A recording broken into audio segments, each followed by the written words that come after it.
Hi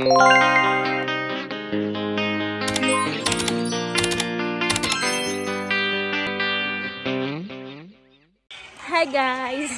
Papunta po ako sa sa sa puso niya. Sa sa tindahan. Bibili ng sa tindahan. Talon mag-Tagalog. Hi guys. This is my cousin. Punta kami sa kaya may training.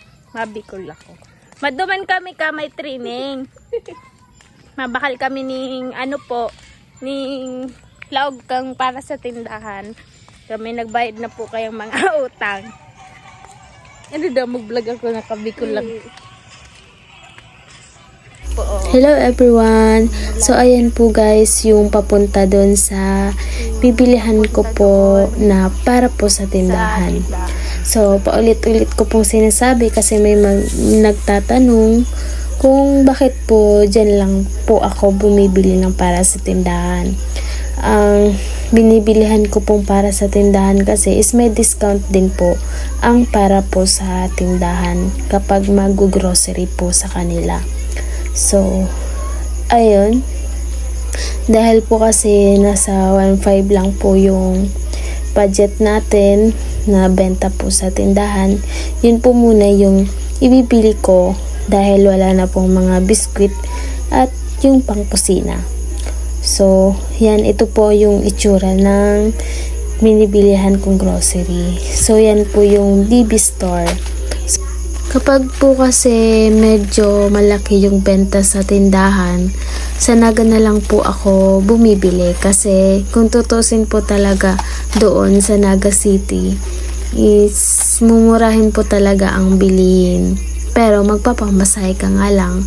So kailangan madami po yung pera mo para mabili mo po lahat ng kailangan na para sa tindahan. So, dahil ayun nga po, konti lang yung benta, dito na muna po tayo. Kasi, baka pagpupunta pa tayo ng Naga, hindi natin mabili yung kailangan natin.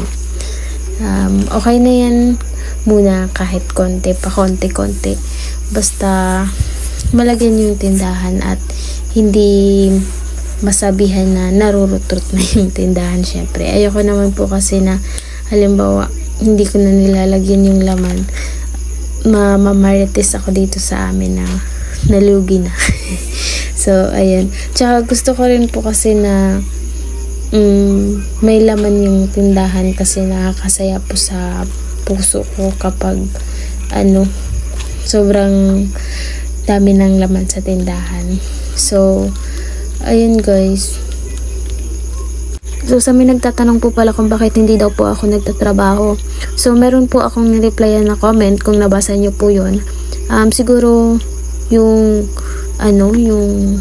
bago po ako maka-upload ng niregaluhan akong iPhone. So, bago po yun, tingnan nyo po. Andun po ata sa comment section yun. Basahin nyo na lang po. Andun po yung sa akin, sa aking comment, and I reply doon sa nagtanong po sa akin. So, ayun, sana naiintindihan nyo po. At alam nyo naman po ako kapag nagkakasakit, parang mamamatay na. So, hindi po kaya ng katawan ko talaga.